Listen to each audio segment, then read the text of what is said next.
برے ہیں۔ اے پیغمبر، جو ارشادات خدا کی طرف سے تم پر نازل ہوئے ہیں سب لوگوں کو پہنچا دو،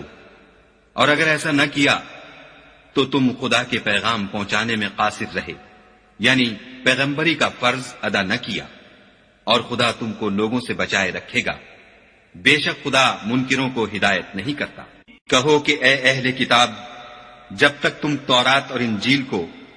اور جو اور کتابیں تمہارے پروردگار کی طرف سے تم پر نازل ہوئیں ان کو قائم نہ رکھو گے، کچھ بھی راہ پر نہیں ہو سکتے۔ اور یہ قرآن جو تمہارے پروردگار کی طرف سے تم پر نازل ہوا ہے، اس سے ان میں سے اکثر کی سرکشی اور کفر اور بڑھے گا، تو تم قوم کفار پر افسوس نہ کرو۔ جو لوگ خدا پر اور روز آخرت پر ایمان لائیں گے اور عمل نیک کریں گے، خواہ وہ مسلمان ہوں یا یہودی یا ستارہ پرست یا عیسائی، ان کو قیامت کے دن نہ کچھ خوف ہوگا اور نہ وہ غمناک ہوں گے۔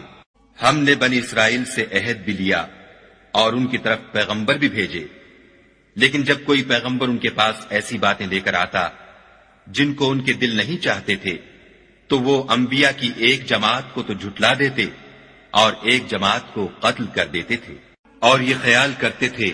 کہ اس سے ان پر کوئی آفت نہیں آنے کی، تو وہ اندھے اور بہرے ہو گئے۔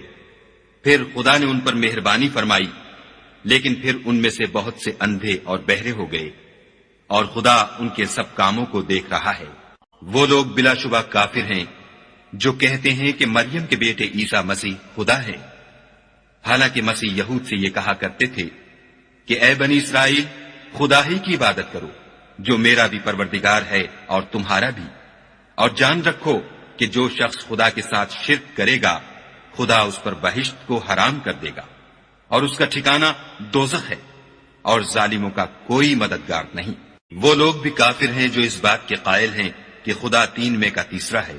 حالانکہ اس معبود یکتا کے سوا کوئی عبادت کے لائق نہیں۔ اگر یہ لوگ ایسے اقوال و عقائد سے باز نہیں آئیں گے تو ان میں جو کافر ہوئے ہیں وہ تکلیف دینے والا عذاب پائیں گے۔ تو یہ کیوں خدا کے آگے توبہ نہیں کرتے اور اس سے گناہوں کی معافی نہیں مانگتے، اور خدا تو بخشنے والا مہربان ہے۔ مسیح ابن مریم تو صرف خدا کے پیغمبر تھے۔